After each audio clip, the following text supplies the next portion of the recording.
for the longest now, I've been craving for sardine bread, and I haven't seen anyone to get here, so I decided to make it. Okay, because sardine bread just gives me this beautiful feeling, and yes, so I decided to make one today. Let's go, guys. So if this is your first time of making bread, then you're in the right place. Alright, so I added my milk. The milk is warm, so I added yeast. Now why you want to use a warm milk is because you want the yeast to activate the yeast. Okay, if the milk is not warm or the water, it won't activate your yeast. So I added in my evaporated milk, I added my yeast. I used half tablespoon of yeast, and I also went in with my one egg and sugar. So depending on how you want the sweetness of your bread, that's how you put the sugar, but I don't want it to be too sugary, so I went in with a quarter cup of sugar, and I had to mix together. After mixing, I set it aside.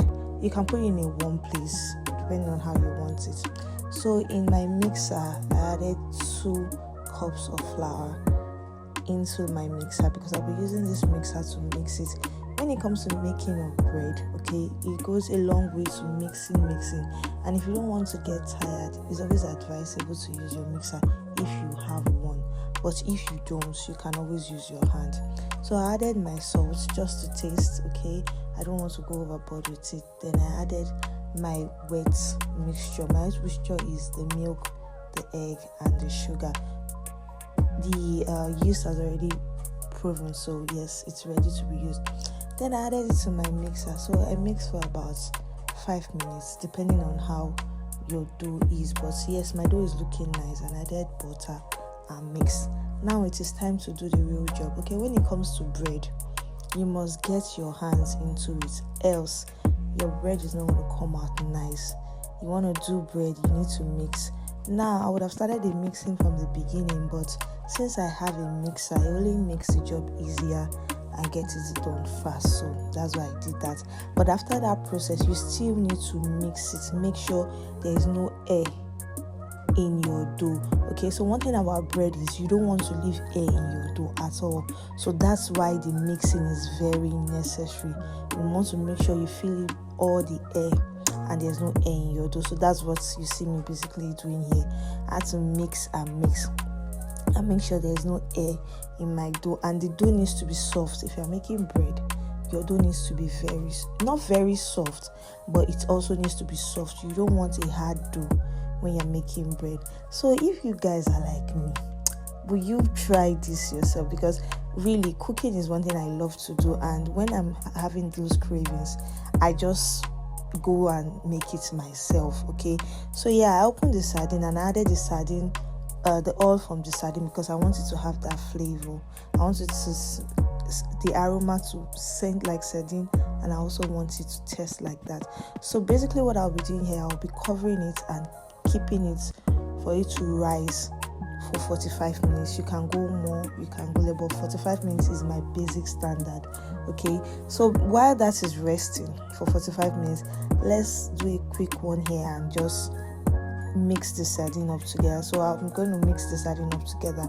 I'll be using 2 sardines for this particular recipe.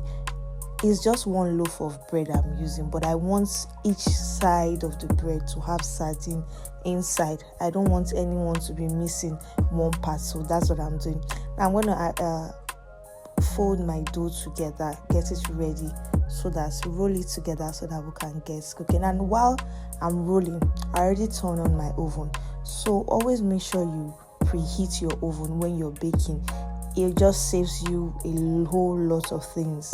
I'm telling you, it saves the dough, and it also saves you time. Okay, so now see, I'm trying to squeeze in the sardine because I don't want it slipping out, but I also want every side in the bread to have sardine. So that's what I'm doing basically. Now see, I'm going with it. So this is the pan I'll be using. So I'll be rolling it into 3 bowls. Look at, already done. Rolling it into 3. Then if you have egg, so that sardine I mixed together, I just set one aside and added egg and the sardine together, just to brush it up, because I want, like I said, every side to be coated in sardine. I don't want to leave any passing. So I'll throw this into the oven for another 45 minutes, depending on how you like it. I love my bread to be brown, right, to be brownish brown, so that's why I'm going in all the way to 45 minutes. But if you don't, you can always take it out, and voila, our sardine bread is ready. Guys, I tell you, I've been craving this for the longest, and I super enjoyed it. You see what I mean by making sure you make your dough, you put the sardine inside. So guys, please like, share and follow. Bye.